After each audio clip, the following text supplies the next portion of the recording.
만유의 하나님께서 온 우주에 충만하시면서 동시에 저와 여러분들의 머리카락 하나까지도 다 헤아리시고 임마누엘 하시고 우리의 처지와 형편 다 알고 계시고 우리 안고 일어섬조차도 살피시는 분이십니다. 그러므로 우리를 내팽개쳐진 존재가 아니라 하나님의 눈동자 같은 존재가 되어서 이 한 해 하나님이 여러분들을 지키시고 보호하시고 여러분들이 나아가는 곳곳마다 하나님이 동행하시고 앞서주시고 뒤에서 밀어주시는 그런 놀라운 복이 있기를 축복합니다. 새해는 여러분들 무엇으로 살려고 마음에 다짐하셨습니까? 오늘 저는 이 본문을 통하여서 우리 서연의 식구들 한번 따라 하실까요? 믿음으로 살겠습니다. 한 번 더 믿음으로 살겠습니다. 너무나 평범한 설교 제목이지요. 그리고 다 아는 그런 익숙한 표입니다.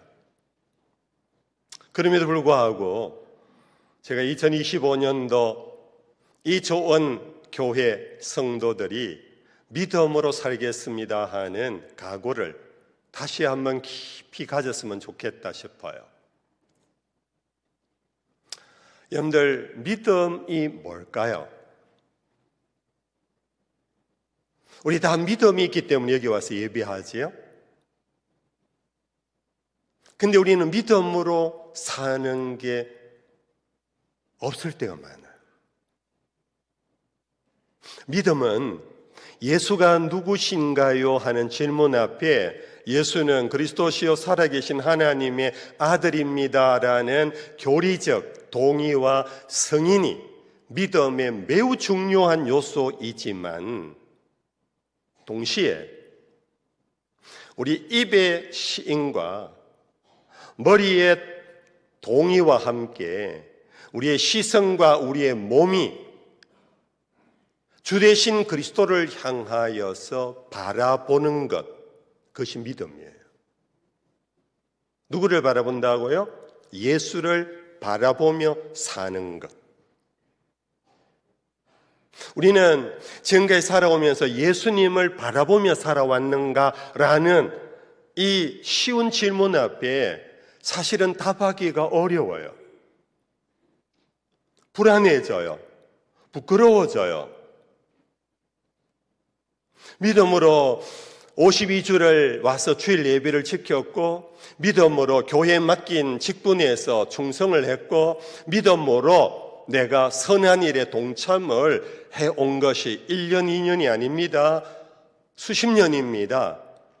그러나 실제적인 우리의 삶의 자리에서 우리는 주님을 바라본 우리의 마음의 시선이 주님 앞에 고정되어 있었는가? 그걸 질문해 보는 겁니다.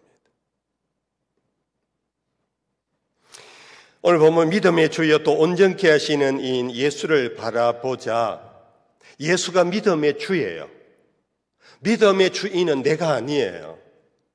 일반 다른 타종교와 철학과 문학은 스스로 믿음을 만들어가요. 쌓아가요. 믿음을 공덕을 통하여서 점차점차 높여가요. 그러나 성경의 신앙 공동체인 교회는 믿음의 주인은 인간이 아니에요.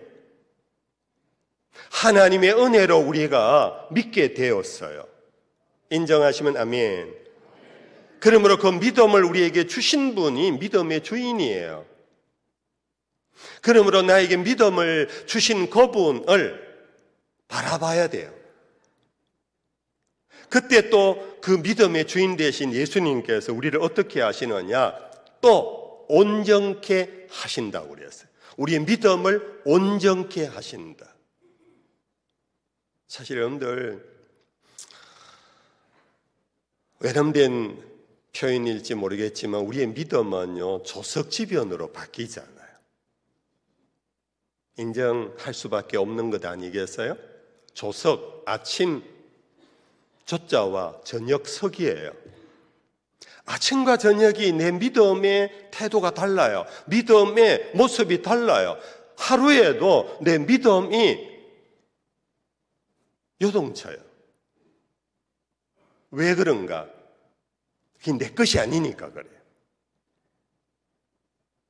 그래서 나는 내 것이라고 붙잡는 게 있어요. 환경이 있어요. 조건이 있어요. 나의 가진 소유물이 있어요. 그것을 붙잡고 사니까 이게 막 요동치는 거예요. 주를 바라보는 시선에서 벗어나지 않으면 주님이 우리의 믿음을 요동치지 않도록 또 온전케 해 주신다. 좀 오래된 옛날 얘기인데요. 우리 아이들과 함께 아이들이 출가하기 전에 봄인지 가을인지 하여튼 이 팔공산에 나들이를 갔어요. 식구와 함께. 그 4명이 어느 식당에 들렸는데 그 식당이 이렇게 칸막이로 이렇게 되어 있는 그런 식당이더라고요. 그런데 칸이 방과 같이 벽이 아니고 옆에 방이 이렇게 어떻게 내가 장난기가 있으면은 이렇게 살피면 누가 앉아 있는지 보일 정도로 좀 덤숭덤숭하고 소리가 다 들리는 그런 공간이었어요. 우리가 들어간 방 옆에 이미 어느 손님이 들어오셔서 자리를 잡고 벌써 식사를 하고 있는 중에 그분들이 뭔가 얘기를 하다가 어딘가 전화가 왔어요. 제가 추측컨대 거기에는 3분이 앉아 계셨는데 아주 베이스 톤의 남자 한 분과 소프라노 톤의 여자와 엘토 톤의 여자 2분이 3분이 앉아서 식사를 하고 계셨어요. 근데 소프라노 톤의 아주머니에게 전화가 왔어요. 추측컨대 남편인 것 같아요. 그날 차가 3차가 나왔어요. 이 남편이 차 번호를 받으려고 등록소에 갔던 것 같아요. 부인에게 전화를 한 거예요. 여보, 번호가 몇 개가 있는데 어느 거 하면 좋겠나? 뭐 몇 번 이러니까 앞에 앉아 있는 분이 도사님이셨어요. 스님이 아닌 도사 아시지요? 그분이 그 번호를 다 듣기도 전에 안 돼. 그러니까 이 소프라노 아주머니가 여보 안 된대요. 알았어 하고 전화 끊기더라고요. 다른 번호를 받겠다고 이제 기다리겠지요. 그러면서 밥을 먹는데 잠시 뒤에 이 도사님께서 무슨 이유인지 모르겠는데 갑자기는 아니겠지요. 제가 듣기에 갑자기예요. 자기들끼리 얘기하다가 이제 나온 얘기인데 난데없이 목사를 막 욕하는 거예요. 제가 목사잖아요. 그래서 뭐라고 하는데 제가 원래 목사들을 욕도 먹는 사람들이니까요. 뭐 그렇거니 하고 있는데 우리 아이들이 아빠 저 사람 뭔데? 저 아빠가 목사라고 이제 목사 편, 아빠 편을 드는 거예요. 근데 제 딸들만 편 드는 게 아니고요. 그 옆에 있던 엘토 아주머니가 하는 말씀이 도사님, 우리 교회 목사님 안 그래요?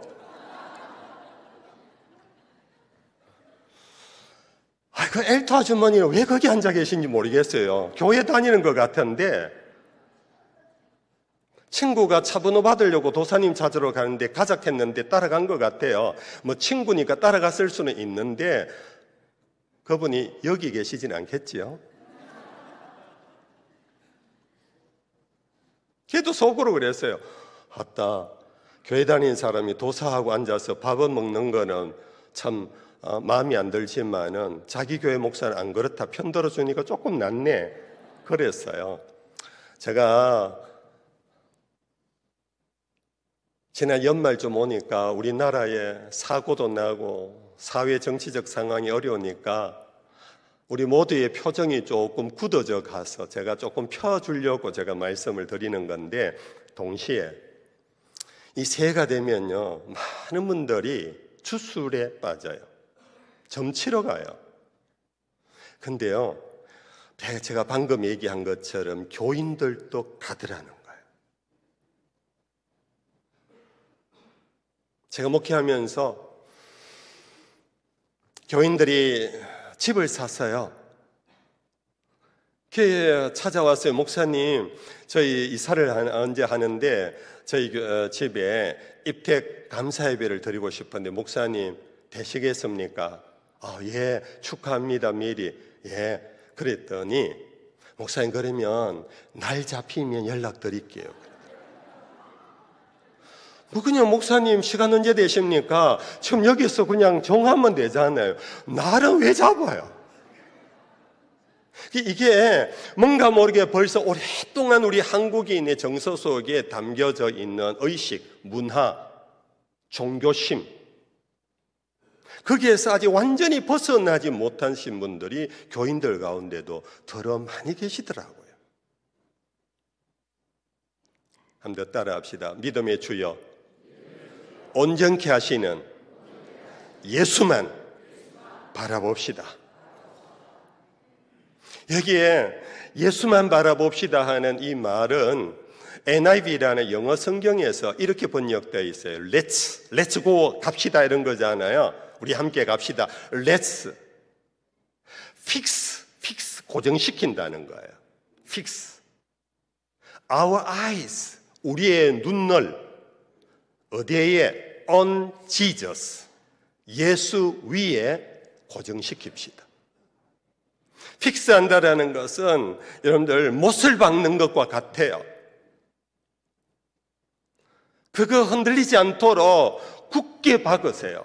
흔들리지 않도록, 요동치지 않도록 픽스하세요. 나를 픽스하세요. 무엇을 픽스하세요? 그것이 바로 주를 바라보자 하는 이 믿음의 행위예요.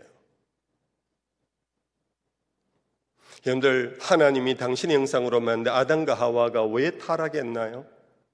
주만 바라보지 않고 주께서 먹지 말라 한 그 나무 곁을 지나가다가 뱀이 하는 소리에 갑자기 요동을 쳐버렸잖아요. 그런 순간 보암직하고 먹음직하고 탐스럽기도 하면서 그 나무를 계속 보다가 결국은 타락해 버렸잖아요. 이 한해 시작하는 52주의 첫째 주, 우리 서연의 성도들이요, 정말로 우리의 믿음의 주인 되시는 예수님, 그리고 우리의 믿음을 온전케 해주시는 그 예수님에게 여러분들의 마음의 눈을 고정시키면서 시작할 수 있기를 축복합니다. 여러분들 청년 시절에 혹은 지금도 우리 여기 청년들도 많으니까요, 교회 바깥에 선교단체가 많지요. 그 가운데 내비게이터에서 훈련받으신 분이 혹 있나요? 제가 대학생 시절에 여러 선교단체가 있었습니다. UBF가 있었고 CCC가 있었고 내비게이터가 있었고 했는데 조금씩 이렇게 특징이 좀 있어요. 근데 제가 느끼기로는 이 내비게이터가 이 선교단체, 훈련단체 중에 가장 군사적인 태도로 훈련을 시키고 그런 선교관을 갖고 있는 그런 선교단체예요. 이 내비게이터라는 선교단체가 그럴 수밖에 없었던 것은 그들의 단체명이 내비게이터예요. 내비게이터라는 말은 뭐냐 하면은 바다에 배 타고 나가는 뱃사람이 내비게이터예요. 항해사예요. 그 단체명 속에 바로 우리 그리스도인이 누구인가, 무엇인가, 인간은 무엇인가를 드러내는 바로 정체의식이에요. 우리 인생은 바다에 배를 타고 나갑니다. 출발해서 돌아올 때까지 무슨 일이 일어날지 모릅니다.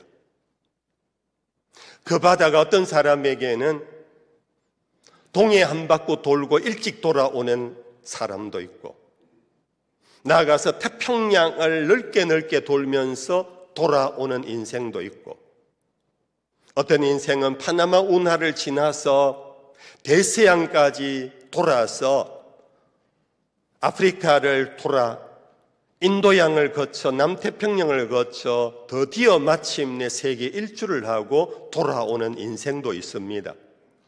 그렇죠? 그 가운데 어떤 일이 일어날지 몰라요.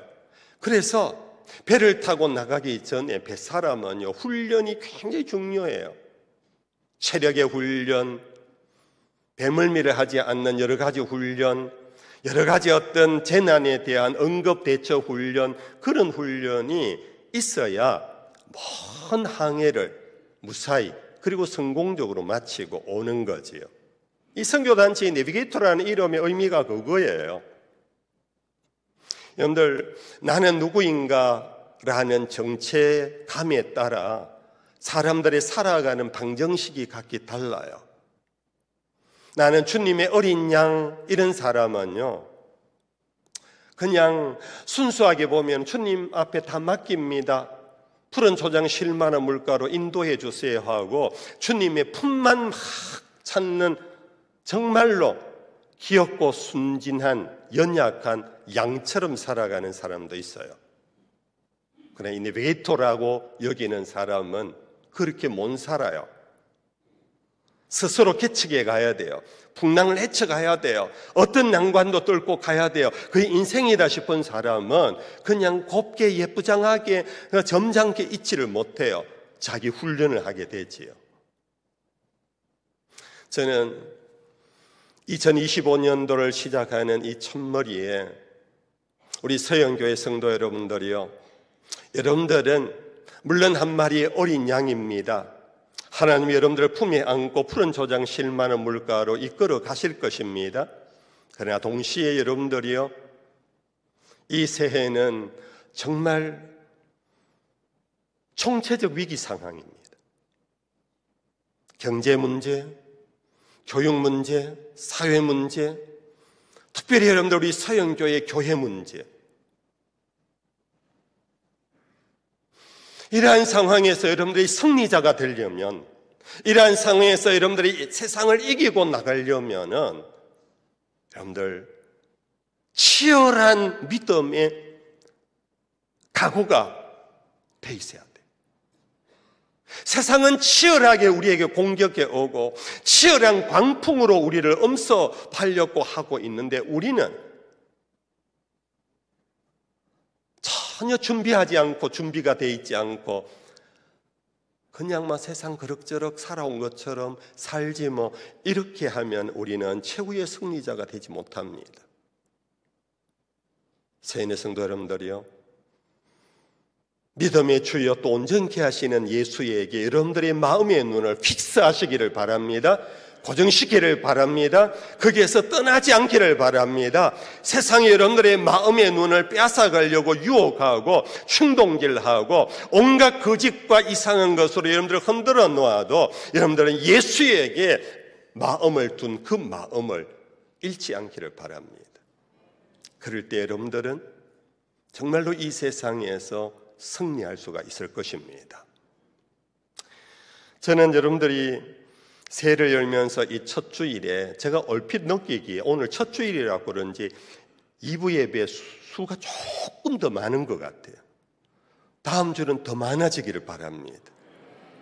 그동안 우리 서영교회 잘 나오다가 좀 낙심해갖고 흔히 시험 드셔서 교회 안 나오는 가난한 성도가 있으면 여러분들 이제는 좀 여러분들 관심을 더 가지고 전화도 하시고 찾아가셔서 이제 올해부터는 우리 서영교회에 같이 하자 자꾸 권유하셔서 이 예배당이 차고 넘치기를 바랍니다.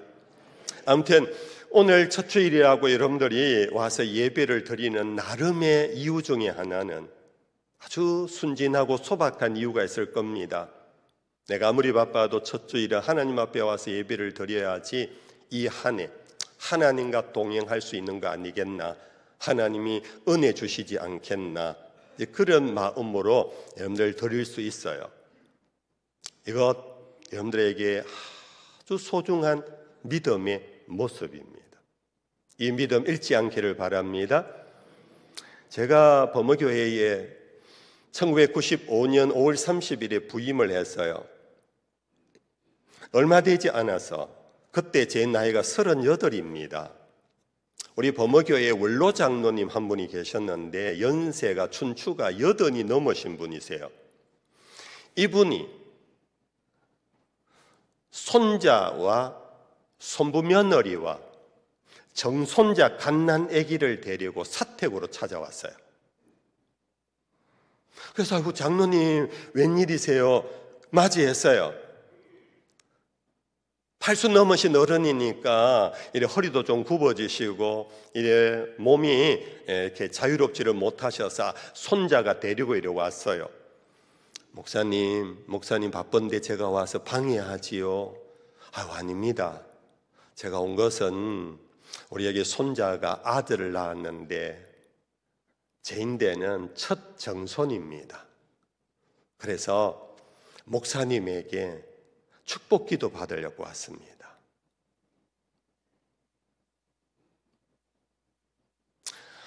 여러분들, 저는 제 축복기도 때문에 그 정손자의 일생이 결정된다고 보지는 않아요. 제 기도가 추술적인 효과가 있는 건 아니에요. 그럼에도 불구하고 저는 그 어르신 80 넘으신 어른이요 40도 안 된 젊은 목사가 담임 목사라고 왔다고 해서 우습게 여기지 아니하시고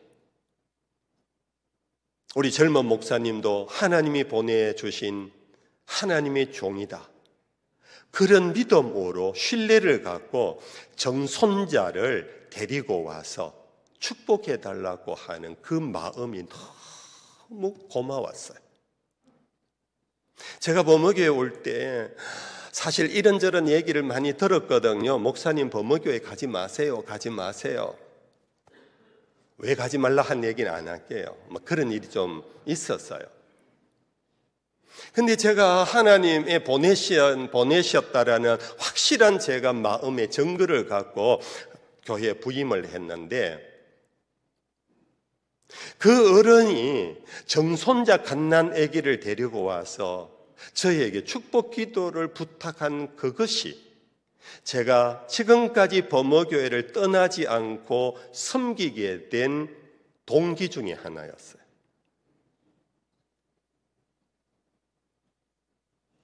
젊은 목사를 인정한다는 것을 떠나서 젊은 목사 그 넘어 계신 하나님이 내 정손자의 주인이시다.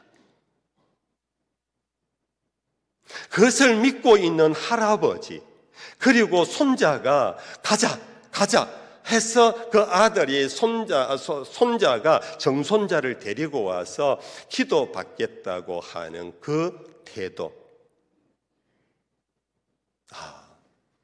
목회할 수 있겠구나. 내가 이 교회에서 목회할 수 있겠구나. 제가 그런 마음을 가졌어요. 사랑하는 성도 여러분들, 이 말의 의미는 그만큼 인생 전체 80을 살아오신 어른의 입장에서 온갖 파도가 있었지 않겠습니까? 온갖 일들이 참 다사다난했지 않겠습니까? 많은 사람들이 다사다난한 속에서 결국 인생은 내 할 나름이야 라고 생각하는 분들이 얼마나 더 갈수록 많아집니까? 와서 예배는 드리지만 결국은 내가 하는 거야 라고 생각하는 오늘 그리스도인들도 얼마나 많습니까? 그런데 팔순을 살아오신 이 어른이 그 갓난 아기의 앞길은 오직 하나님의 손에 달려있다고 믿는 그 순수한 순진한 그 믿음, 이것만 있다면 교회는 된다. 이것만 있다면 목회는 할만하다. 그래서 제가 범어교회 30년을 28년을 심호하고 지금도 서인의 성도 여러분들이요, 이 순수한 어린아이 같은 믿음이 있기를 축복합니다. 이것이 주만 바라보는 모습입니다. 전후 좌우를 살피지 마세요. 내가 눈을 들어 산을 보니 나의 도움이 어디서 올꼬?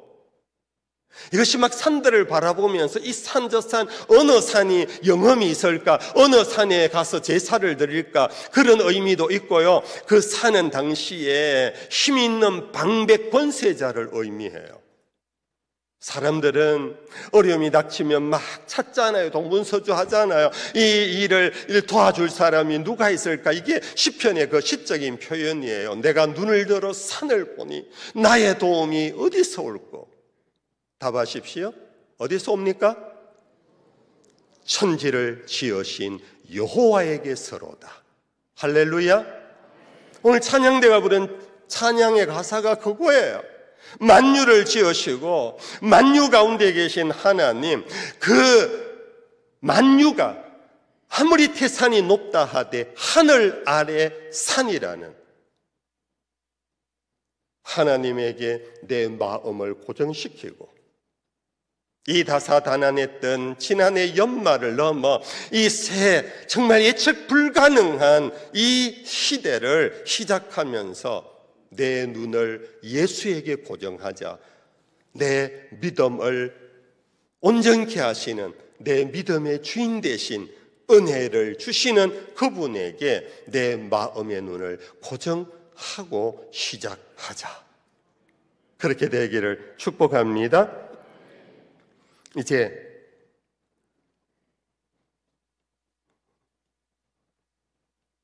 우리 흔히 하는 말로 성공하는 인생, 다른 말로 말하면 오늘 여기로 말하면 1등 항해사는요, 우리 그리스도인으로 치면은 찐 그리스도인은, 정말 참된 신자는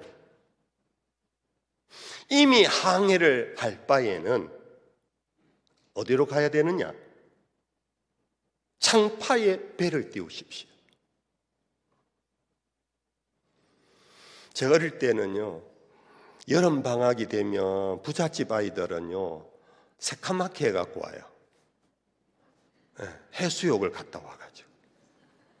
저는 어릴 때 말만 들었던 포항, 부산이 있지 어릴 때 한 번도 포항 갈 돈도 없고 데리고 갈 아버지도 안 계시고, 그래서 저는 그냥 동네에서 놀다가 2학기 들어갔어요. 근데 개학이 되면 부잣집 아이들은 꼭 포항 갔다 왔다 그러면서 새카맣게 해갖고 막 새카만 걸 막 자랑하더라고요.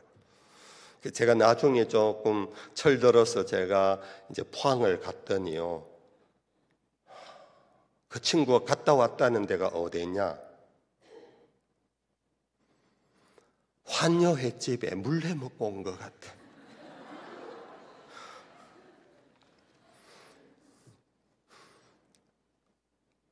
그 영일만 해에 그 내바다더라고. 영일만. 영일. 포항 그런데 전 나중에 보니까 영일만 내바다네. 포항제철이 바라보이는 그 해변에서 물가에서 좀 놀다가 그래 새카맣게 해갖고 온 거예요. 오늘 제가 우스개로 한 건데 얘가 불따구는 내지 마십시오. 우리 사람은요, 그 해변가에 가서 발 적시고 조금 그 안에 1m, 2m 그렇게 몸 담그고 다녀와서 하는 말이 나 바다 갔다 왔다 그래. 바다가 얼마나 넓은데, 포항 앞바다가 전부가 아닌데. 그런데 우리는 울릉도까지 갑시다.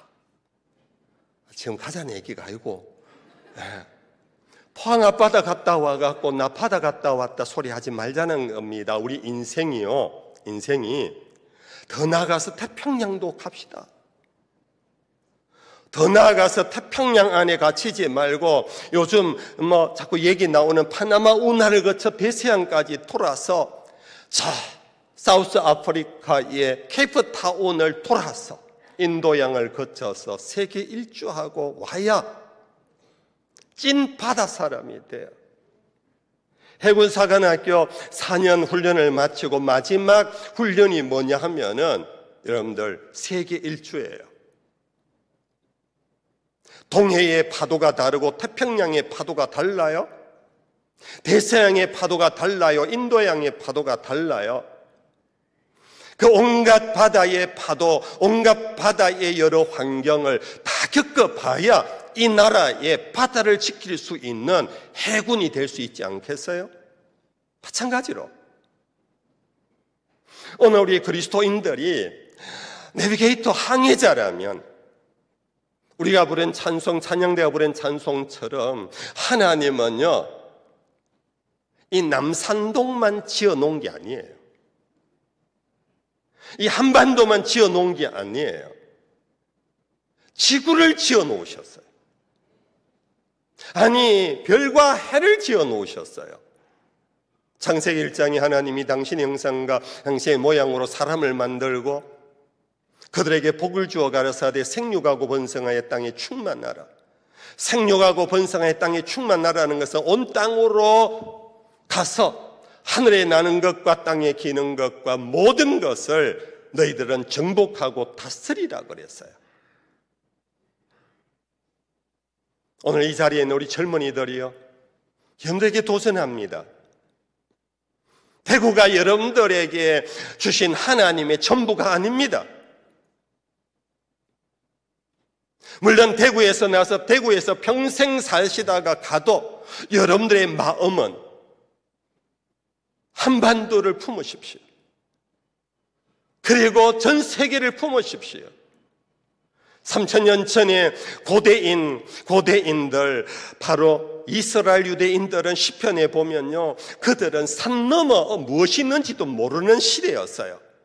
그러나 그들은 모세의 창조의 기사를 읽으면서 온 만물이 하나님의 피조물이라고 여기고 하나님이 주신 세계라고 여기고, 그 시들 속에는 산을 넘어 강을 넘어 바다 대양까지 그 시 속에 읊어지고 있어요. 보지도 않았고 가보지도 않았지만은 그냥 그들 마음속에는 그것을 품었어요. 우리는 쓸데없이 괜히 만용을 부리지 말고 주어진 자리에서 그냥 곱게 살다가 천국 가자, 그럴 수도 있어요. 그러나 우리 예수님은 말씀하셨습니다. 2000년 전에요, 제자들에게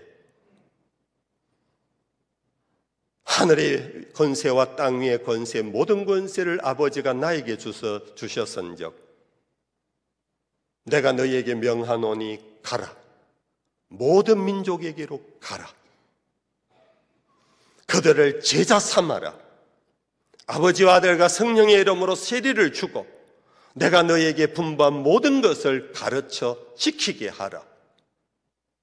여러분들, 당시의 로마 제국 시대 속에 유대인들은 가능하면은 고향 땅에서 살다가 곱게 살다가 죽는 것이 꿈이었어요. 근데 예수님은 가래요. 모든 민족에게로 가래요. 그들을 제자 삼으래요. 그들 밑에 가서 그냥 종처럼 살다가 죽으라는 얘기가 아니고 그들을 제자 삼으라는 얘기는 뭡니까? 그들을 가르치라, 그들의 선성이 되라는 얘기예요. 그리하면 내가 세상 끝날까지 항상 너희와 함께 있으리라.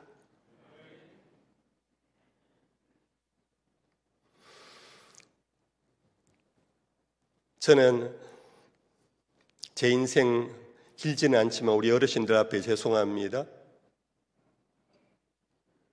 살아오면서 2번의 가장 어려운 시기가 있었어요. 하나는 목사 한 수를 받고 1년 뒤에 갑자기 담임 목사님께서, 저는 부목사로 있을 때 저를 찾아와서 장 목사, 내년에 공부하러 떠나라. 저는 유학 유자도 생각해 본 적이 없어요. 초등학교 때는 초등학교 졸업하면 감사했어요. 중학교 올라가서 중학교 졸업하면 감사했어요. 고등학교 마쳐서 너무 감사했어요. 대학까지 간 거는 저에게 분량 이상이었어요. 그런데 하나님이 저를 부르시고 신학교 가라 해서 신학대학원을 마친 것은 복에 넘치는 일이었어요. 그래서 저는 해외까지 나가 공부할 생각을 유자도 생각해 본 적이 없어요. 근데 갑자기 목사님이 장 목사 준비해서 공부하고 와라. 저에게는 정말 위기였어요. 내가 목사님 앞에 생각해 볼게요, 기도해 볼게요 하면 저는 목사님 제자가 되지 못하고 교회를 떠나야 돼요. 순간에 제 마음속에 제가 그 당시에 즐겨 불렸던 찬송 중에 하나가 주를 앙모하는 자, 주를 앙모하는 자, 올라가 올라가 독수리같이. 그리고 청년부에서 주로 많이 불렀던 찬송이 우리에게 향하신 여호와의 계획하심이 놀랍고 놀랍다, 놀라우시도다. 이 찬송가가 마음에 갑자기 생각나면서 나는 아무 준비가 되어 있지 않아도 주의 종을 통하여 하나님이 나에게 말씀하신다면 가겠다. 목사님, 그렇게 하겠습니다. 그렇게 하겠습니다 하고 마음에 다짐하고 가면 잘 될 줄 알았는데 그때가 1989년 가을입니다. 가서 첫 학기에 엄청난 공부의 스트레스 때문에 제가 갑자기 집에서 쓰러져 버렸어요. 너무 온몸에 통증이 일어났어요. 친구가 와서 저를 응급실로 데리고 갔어요. 그 일이 있은 그 다음 날 제가 저를 보내준 목사님에게 편지를 썼어요. 목사님, 제가 주제 넘은 짓을 하고 있는 것 같습니다. 저는 유학할 만한 능력이 없는데 여기 와서 괜히 폼 잡고 있는 것 같습니다. 저 이제 돌아가겠습니다. 계속 공부하다가는 저는 죽을 것 같습니다. 편지를 다 썼는데 우체국 외부처로 가려고 그러는데 제 아내가 여보, 하루만 더 기도해 봅시다. 하나님이 우리를 이곳까지 보내셨을 때는 하나님의 계획이 있었을 건데 힘들다고 여기서 포기하고 돌아가면 안 되잖아요. 그래서 하루 더 기도하기로 했어요. 기도하면 할수록 아내의 말이 맞더라고요.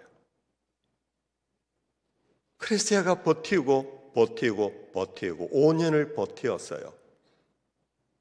하나님께서 모든 일을 마칠 수 있도록 지혜도 주시고, 제가 지금도 보면 제 학위 논문이요, 영문으로 제가 직접 썼어요. 목사님이 한글로 써갖고 번역해서 낸 거 아닌가 오해하지 마십시오. 제가 직접 썼어요. 근데요, 제가 그 논문을 한 번씩 열어봐요. 때때로 힘들고 어려울 때마다 이거 내가 쓴 거 맞나 싶을 정도로 하나님이 이때 이렇게 도와주셨는데 하나님이 또 도와주시겠지. 두 번째 위기는 범어교회 100주년 예배당 성전 건축을 하는 게 참 어려웠어요. 제가 이 얘기하면 오늘 부흥회로 전환을 해야 되기 때문에 나중에 할게요. 여러분들, 이 말씀 무슨 말씀이냐 하면은 우리 앞에 우리가 알지 못하는 길이 있어요. 우리 스스로 한계선을 끊고 있어요. 그런데 하나님은 나를 동해까지 계획하실지, 태평양까지 계획하고 있을지, 아니면 세계 일주까지 계획하고 있을지 몰라요. 모를 때는 어떻게 해야 되느냐? 믿음으로 창파에 배를 띄워야 되는 거예요. 여러분들, 저는 이 찬송을 참 좋아했습니다. 여러분들도 아마 아시는 찬송일 겁니다. 찬송가 302장에 2절에 왜 너 인생은 언제나 거기 있어 저 큰 바다 물결 보고 그 밑 모르는 깊은 바다 속을 한번 헤아려 안 보나. 많은 사람이 3절입니다. 얕은 물가에서 저 큰 바다 가려다가 찰싹거리는 작은 파도 보고 마음 약하여 몽가네. 그렇지요? 가려고 하는데 찰싹거리는 파도 소리 엄매 기죽어 아이고 이건 내가 갈 길이 안 될 거야 하고 포기해버려요. 후렴에 가사입니다. 언덕을 떠나서 창파에 배 띄워 내 주 예수 은혜의 바다로 내 마음껏 저어가라. 지금은 창파처럼 노도 강풍이 이는 것처럼, 그러나 믿음으로 주를 바라보면서 좌우를 보지 말고 주만 바라보면서 창파의 배를 띄워 보아라. 그리하면 그 창파가 은혜의 바다로 바뀐답니다. 창파가 은혜의 바다로 바뀌어질 줄 믿습니다. 믿음의 시선이 주께만 있다면, 예수님은 이 땅에 오셔서 살다가 우연히 십자가를 만난 게 아닙니다. 예수님 아예 십자가를 바라보며 이 땅에 오셨습니다.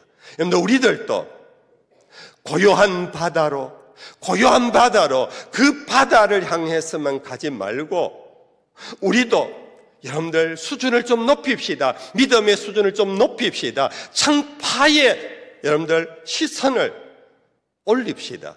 거기에 주님이 계십니다. 그러면 그 창파가 은혜의 바다로 바뀔 것입니다. 사랑교회 성도 여러분들이요, 창파의 배를 띄우십시오. 창파의 배를 띄우십시오. 좁은 문 좁은 길을 피하여 도망가지 마시고 좁은 문 좁은 길로 가십시오. 그 길이 생명의 길입니다. 그 길이 은혜의 길입니다. 특별히 젊은이들이요, 정신 차리십시오. 여러분들 인생 무한한 가능성이 있습니다. 왜? 여러분들 속에 가능성이 있는 것이 아니라 여러분들이 믿는 하나님이 모든 만물을 지으신 창조주이심을 믿으십시오. 어르신들이요, 사는 날 동안 우리는 항해자입니다. 사는 날 동안 나는 이제 해변가에 있을래 그러지 맙시다. 뜻밖의 하나님이 남은 인생을 통하여, 우리 어르신들을 통하여서도 놀라운 일을 이루어 가실 하나님이십니다. 이 세의 믿음으로 살아가는, 출발하는 우리 모두가 될 수 있기를 주 예수의 이름으로 축복합니다.